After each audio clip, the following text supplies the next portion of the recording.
Hey, it's Meatball. And Mark. And this is the Rocker Morning Show on demand from 107.7 RKR. 107.7 RKR, it is the Rocker Morning Show with Meatball. And Mark Frankhouse. What's up, buddy? How's it going? I am good. I'm in vacation mode. I'm ready to go. I've got this list of 30 or 40 things that I have to do today before I leave. And then another list of 20 or 30 things I have to do tomorrow before I leave. But right. I'm doing it thinking okay, I'm not going to sleep for 2 days, but then I have a week where I can literally sleep on the beach, and I'm fine with that. Right. It's a good trade. Yeah, it's not too bad. How about you? You've been you've had a week, man. I don't know how you're still standing. Just the dead stare. It's it's going to get better. Yeah. Yeah. And other fables. You need something other fables. You need some kind of relaxing hobby or something, other than the Yu-Gi-Oh cards. I know you enjoy, that, but even that is kind of become, something that you have to put on YouTube and stuff. Just a video game. Do you play video games? Well, yeah, I mean, tons of video games. It just kind of depends. I got to be in the right headspace for it. Okay, yeah. I actually started doing something else. We've got a glow event coming up at the Delta Hotels. It's coming up at the end of next month. Yeah. I actually started making beaded wristbands. Oh, yeah, you were telling me about this. Yeah, that's right. Because I want to because it's mainly targeted towards women from what I understand. Yeah. So I'm doing a bunch of wristbands. Some of them are going to be Taylor Swift themed because whether anybody likes it or not, she's one of the biggest musicians in the world. I'm dying to get some friendship bracelets. So this is kind of funny. One of the women that we work with in the office here went to Milan to see her. That's right. And it was cheaper than to see her in the United States. It was cheaper to fly to Europe and spend several days in Milan, Italy, right, and then go see Taylor Swift. So I'm doing those, but I'm also doing R-rated wristbands as well, yeah. which are you're going to be seeing those GFYS. I'm in my GFYS era. FAAFO, baby. Yeah. I love that idea because you'll see it from afar. You'll see it on people's wrists, and you're like, oh, how wholesome. He's a Swiftie fan, and then you get up closer, you're like, oh, good Lord. Oh my.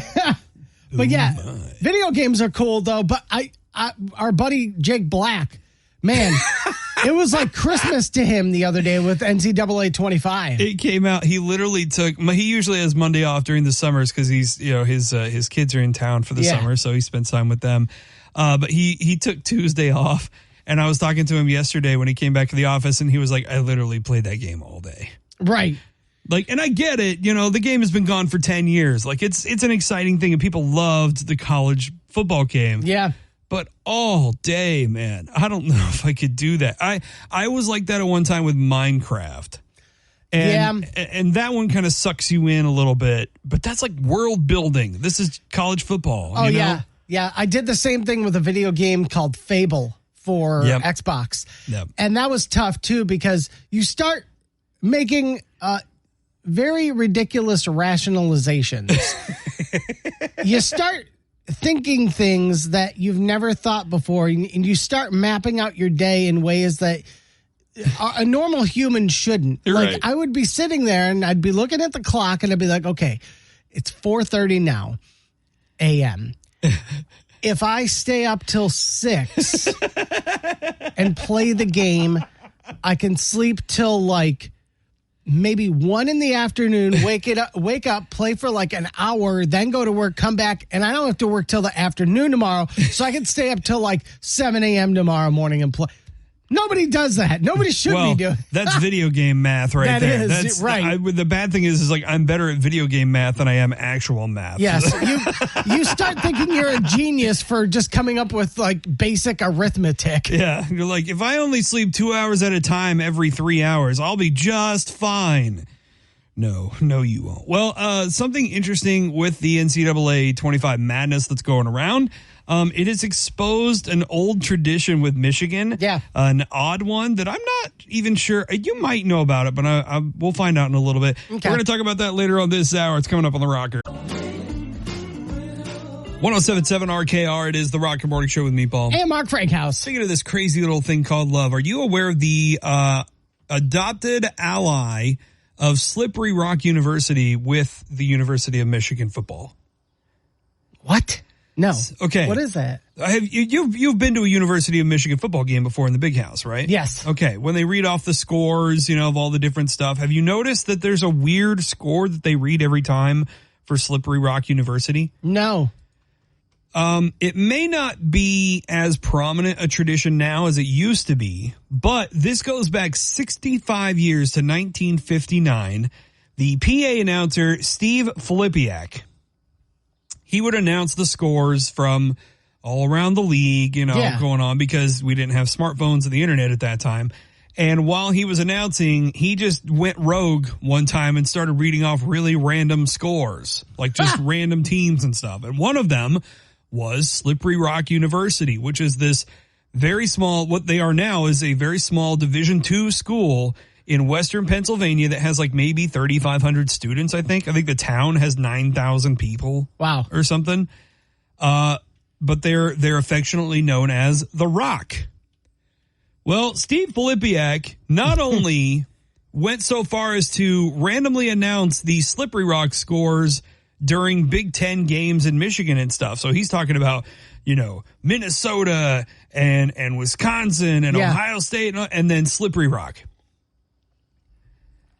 It got I guess he just got so deep into it, he would literally end reading all the scores with, and now the moment you've been waiting for, the Rock, and then read the score for Slippery Rock as the last score. People loved it so much because it was so ridiculous that Michigan adopted Slippery Rock as kind of their adopted ally. That's even though funny. They've never played them before ever, and they never will. Where is Slippery Rock? It's in Western Pennsylvania, just a very, very small town out there. And pretty much all it has going for it is this university. I think they should just do a scrimmage game. Well, okay. Probably not, because Michigan would turn them into mulch. Not like take it seriously or just have like a pickup game of football, nothing serious. It's interesting. I think this happened in the 90s, maybe? It's happened a few times, actually. After this whole, adopted them as their ally thing, Slippery Rock has actually played games in the Big House where, Michigan was out of town or something. They've invited them there to play games. And actually, there was a Division II game between Slippery Rock, and I'm forgetting the name of the other team because nobody remembers Division II teams other than Slippery Rock, apparently. They set an attendance record for a Division II game of 61,000 people. Jeez. That is awesome. Which is awesome. And they still, the tradition kind of died off, and I think it's kind of coming back. But the reason this is becoming prominent right now is because NCAA 25, the video game, has inserted that tradition into the game. That's really funny. It's so detail-oriented, it has put them reading the Slippery Rock score into the game. That's really... I'm going to say that's kind of impressive considering how many colleges are in that game. Yeah. That's something so little and minute. They really must have done, I would imagine... There's got to be other little tiny traditions slipped into that game. Well, if you play as Western, which our buddy Jake Black has been doing, I think he actually started a dynasty league with Western. They have the cannons that go off during the games. Most of those kind of weird, odd little traditions and stuff are there for these teams. But I genuinely did not know if you knew about the Slippery Rock tradition. No, I had no idea. That's really funny. So there's some videos and some footage and more information over on the 107.7 RKR app. In fact, there's a moment where I think it was a home game for Michigan. They invited the Slippery Rock team to just come. They had finished their season. Yeah. Michigan was still playing, and they just invited the players to come to the Big House and watch. And they were welcomed like heroes. That's awesome. It's so cool, man. Check it out. The adopted allies of Slippery Rock in the University of Michigan. Got that now over on the 107.7 RKR app. It's time to turn up your dials and tune out the traffic because we're playing the Daily 5 on the Rocker Morning Show.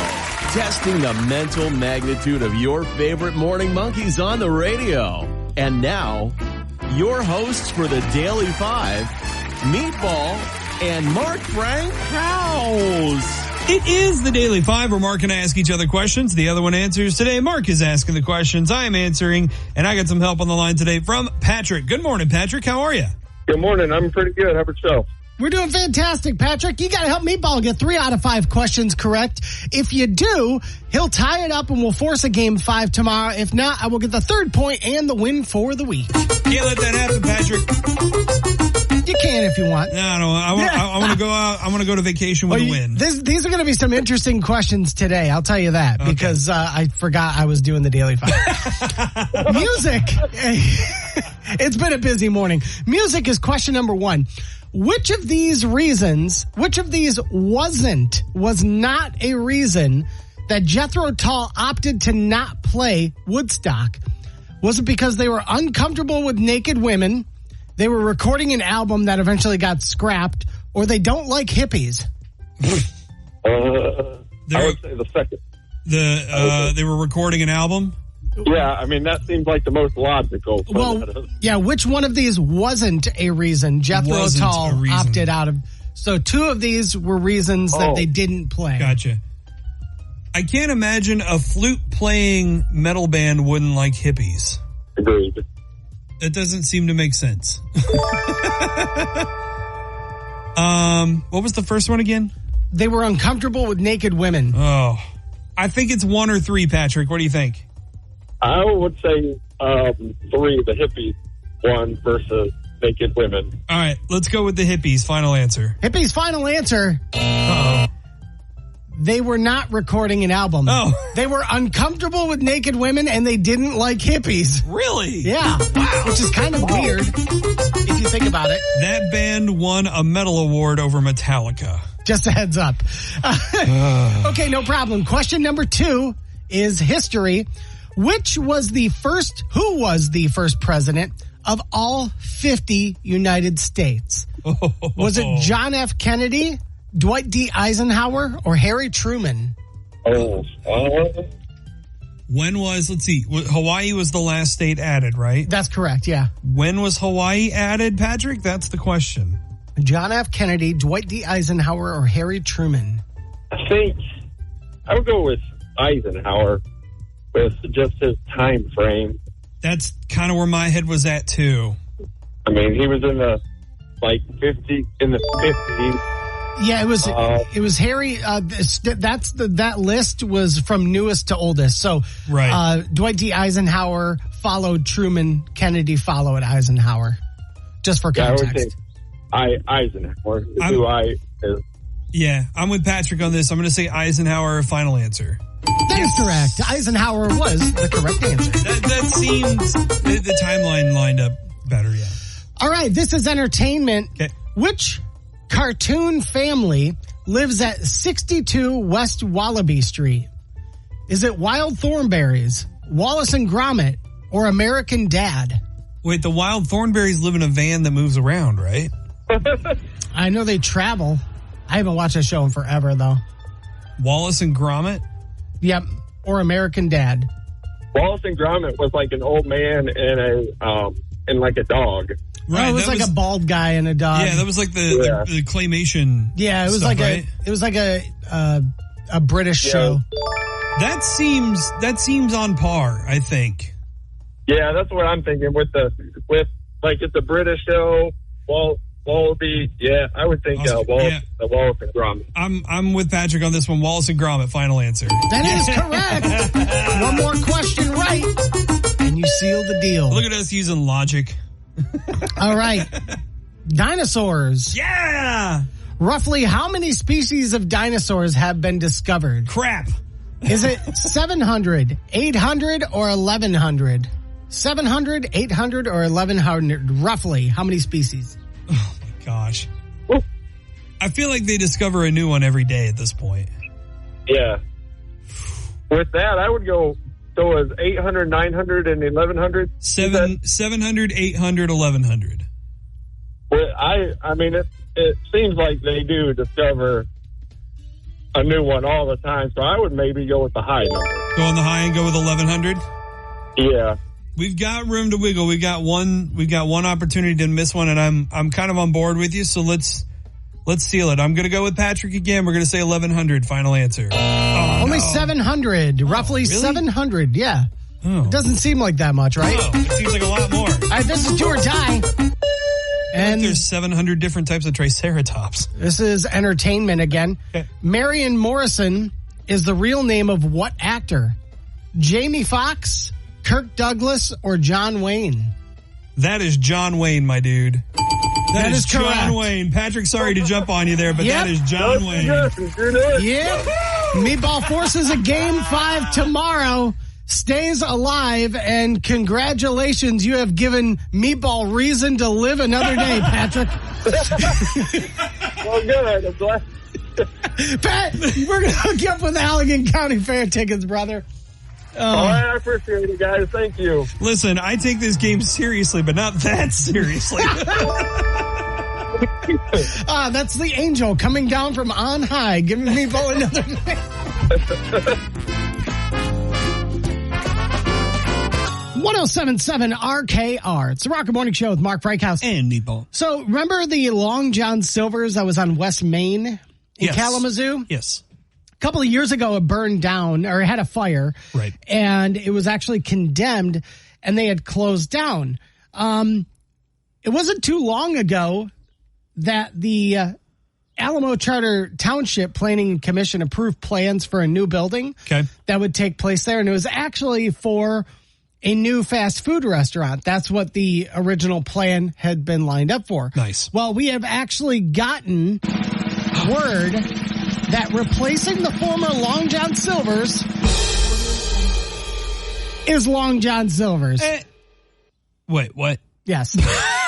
It's going to be another, that Long John Silver's that was on West Main is now going to be A Long John Silver's. Now, if you open up the 107.7 RKR app, you can take a look at this.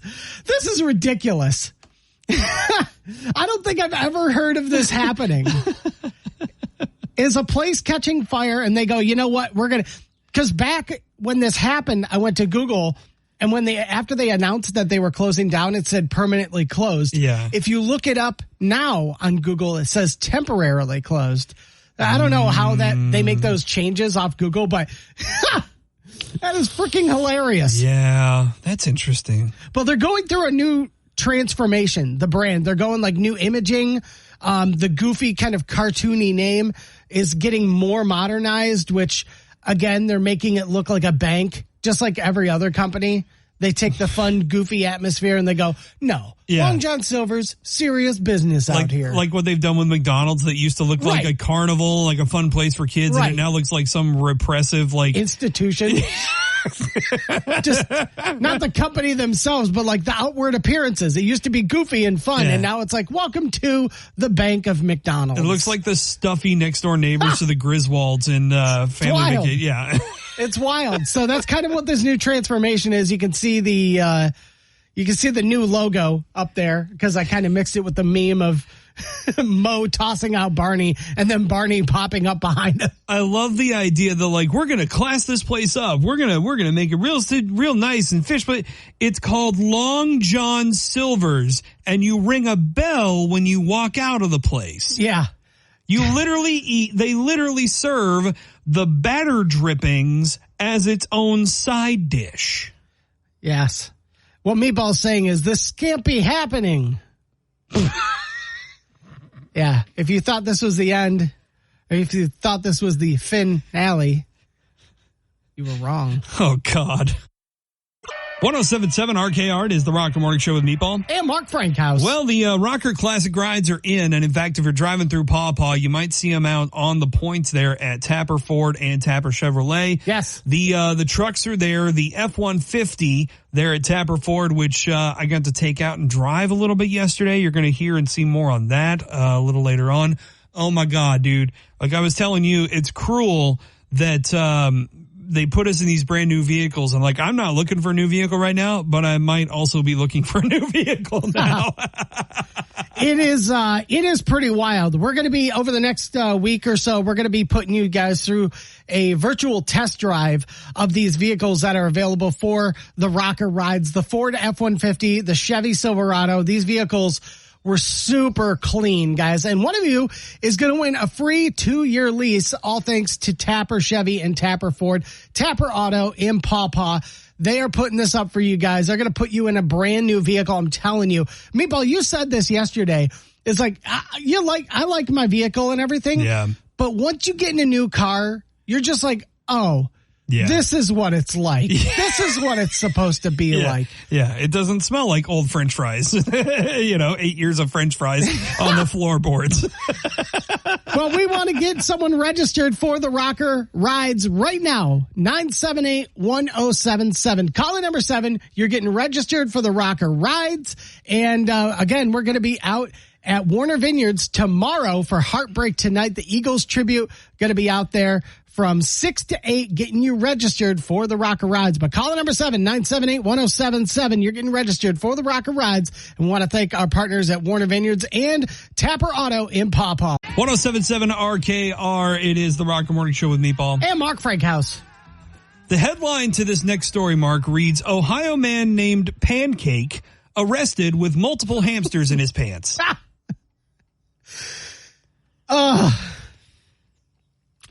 Enough said. All right. This happened in Columbus, Ohio earlier this month, and I cannot tell you how many times I checked to make sure that I had all of the details correct for this story because it feels like a 4-year-old filled out random words on a Mad Libs page for this story, but it is 100% true.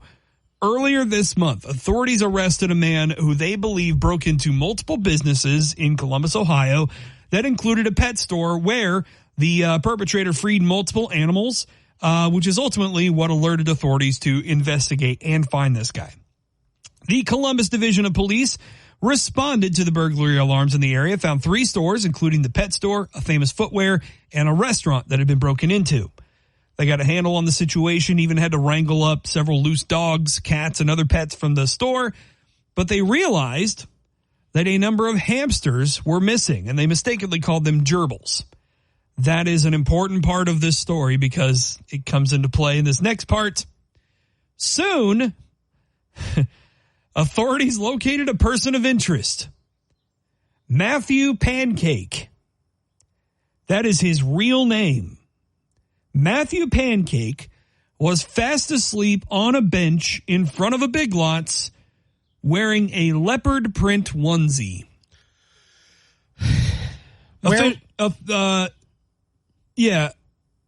Officials were pretty sure that he was the culprit as they noticed, some bleeding that might have been from breaking glass from the front of the stores.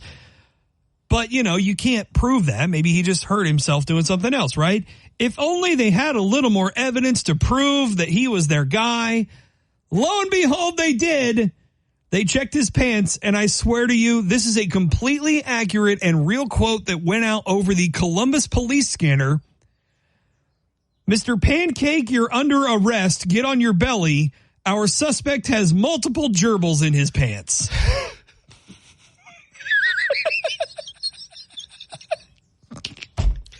Those are a combination of words I never knew I actually needed to hear. I think Mr. Pancake just ended Meatball out here. It turns out those gerbils in his pants were actually the missing hamsters from the pet store. And Pancake, I can't do it. It's too silly. Pancake was taken into custody and charged with breaking and entering and theft. He'll likely be charged with animal cruelty too. The video of them finding, there's body cam footage of this, by the way. Oh, God. That's on the 1077 RKR app that you can watch. The body cam footage of them finding the hamsters in his pants is the funniest police body cam footage I have ever seen in my entire life. The smile on the officer's face when he starts pulling hamsters out of this guy in a leopard print onesie's leg, who, by the way, his name is Pancake. This isn't Weird Ass Wednesday. This is just everyday life. This is a Tuesday in Ohio, apparently. Oh, God. Well, the Hamsters were removed from Pancake's pants, taken into protective custody. And while I'm sure hamsters can't speak, I can imagine if asked what it was like to be in Pancake's leopard print pants, they'd simply say, oh, man, it was nuts. It was nuts, Mark. You're fired. 107.7 RKR. It's the Rocker Morning Show with Mark Frankhouse. And Meatball. I told you about this. I was watching the Ken Burns documentary about baseball. Uh-huh. And I've really I love deep diving into this because there's so much history in baseball. And I found out that as I'm watching this, I'm like, man, there were so many leagues, because people may not recognize this.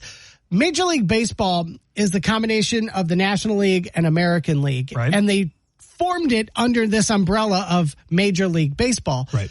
Truth is, there were like dozens, like even hundreds of leagues out there that that popped up all over the place, all over North America. And you also had like the barnstorming leagues. You had the Negro leagues. You had all the minor league type teams and stuff too. Like just, And I did a deep dive on all these other leagues, and I found out that there were baseball teams I never even knew existed. Okay. Some of these mascot names are pretty good. Yeah, like so if you go to the 107.7 RKR app, I've actually got a gallery, and I go through some of the teams, some of the different cities that had teams that you probably never knew had a professional baseball team. And also there's some of these leagues I'd never heard of. So there's an East-West League in 1932. It was only active less than one season, but I guess the Detroit Wolves ended the season 6.5 games ahead in first place. Nice. So they were the best team in the league. And actually the entire Midwest. So actually this gallery is about Indiana, Ohio, and Michigan teams that all kind of played within the same area. Some of them in the same league. The Indiana, Ohio League, there was a team called the Muncie Fruit Jars.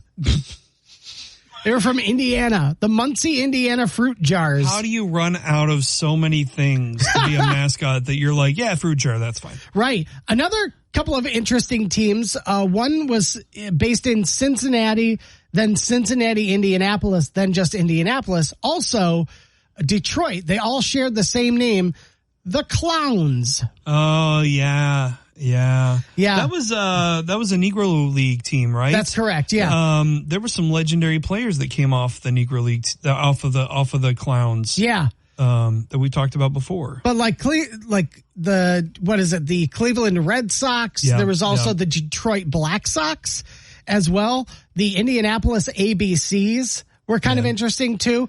There were some Kalamazoo and Battle Creek teams too, right? That's correct. Yeah, actually. So in 1923, the Kalamazoo Celery Pickers was a team.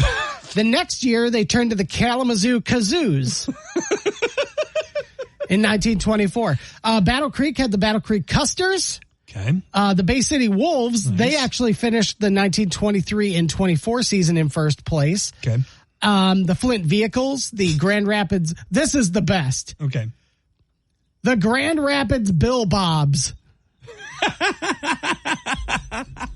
These are all real teams. We only have one requirement for you to be on this team. You have to be named Bill or Bob. Every player on the team has to be Bill or Bob. Bill pitching to Bill. Bob out for the Bill. Bill throws it to Bob. Bob on third. That's more confusing than the whole who's on first thing, you know, because at least those are different names. Bill and Bob, like you're like, wait, which one is that? Yeah. Some guy named Chuck joins a team. It's that's going to cause a bit of confusion. Mind if we call you Bob to keep it clear? 107.7 RKR, it is the Rocker Morning Show with Meatball. And Mark Frankhouse. Shark Week just recently wrapped up, and this year it was hosted by John Cena. Yeah, never saw him. It was weird. But he hosted Shark Week, and it was really entertaining, I guess. I don't know. Shark Week has just kind of become the same thing. It's just like, I don't know. When Shark Week started doing like the acting skits, like they did episodes where like they had actors in to recreate and reenact or tell stories or whatever. Yeah. Like, no, all I care about is air jaws. I just want to see great whites flying in the air, eating seals. Like pretty much. That's all I care about. I'm done with it from there. Sharks are interesting, but it's the idea pool is getting a little thin. Yeah. Like just pick the ideas that work well and then just keep doing those. And then when those get old, just be like, maybe we should stop Shark Week. Mm-hmm. maybe we should do like Shark Decade. Right. But obviously, you know, it does stir up some interest for people. So, you know, everyone gets into the shark mood. BetMGM took the opportunity after Shark Week to kind of do some surveys and figure out which states love what sharks. So like, hey, Arkansas, what's your favorite shark? Type of thing, right? Yeah. Can you guess what Michigan's favorite shark was? Man. I'll give you a hint. They've been rumored to have been seen in Lake Michigan. I don't know. Is it the bull shark? It is the bull shark. Really? It is the bull shark. Wow. Rumors for years. In fact, I've written about it a couple of times that bull sharks supposedly, they live in the Gulf, can swim in freshwater bodies, and have been sighted upstream on the Mississippi River, especially after like hurricanes and stuff. And they swear people have seen bull sharks in Lake Michigan. That's not good. No. That's kind of the idea of wanting to swim in a lake is the comfort of knowing there's no sharks in there. Right. I mean, it's bad enough that we think that there's sturgeon and maybe a couple lake monsters in Lake Michigan. But like now that there's a possibility of sharks in there, like I'm not. Mm-hmm. Bull sharks saw a 265% spike in searches during Shark Week compared to the rest of the year. On top of that, Michigan was one of 15 states that showed the most interest in bull sharks. Most popular shark earning top search scores in 16 states was the Greenland shark, not the great shark. white. So the Greenland shark is the one that lives to be like hundreds of years old. Oh, right. They found one before that I forget how old they said it was, but it's older than the United States. What? They found it was a harpoon made entirely of ivory. They found the point of a harpoon in one of them that was from like the 1600s. And it was still alive. I don't know how the heck that's possible, man. Well, they live in the ice, and I guess you just aged slower there with cold. Like apparently, yeah. That's why, like, everybody who lives in those Nordic countries, like, they still look beautiful. Like, that lady is 75 years old, and she looks like, you know, a rockette. They just live in cold climates and live longer and look healthier, I guess. I don't know. But yeah, Michigan loves the bull shark. What's your go-to for sharks? Man, I've always been partial to the hammerhead. Hammerhead's cool. It's such an interesting looking shark. Yeah, the hammerhead's cool. I still great whites, man. Great whites are the coolest sharks ever. Put the chomp on you. That's right. Also, they come in little gummies that you can get at the grocery store every once in a while. Those are really good. Those are my favorite kinds of sharks. Actually, I think those might be my favorite sharks.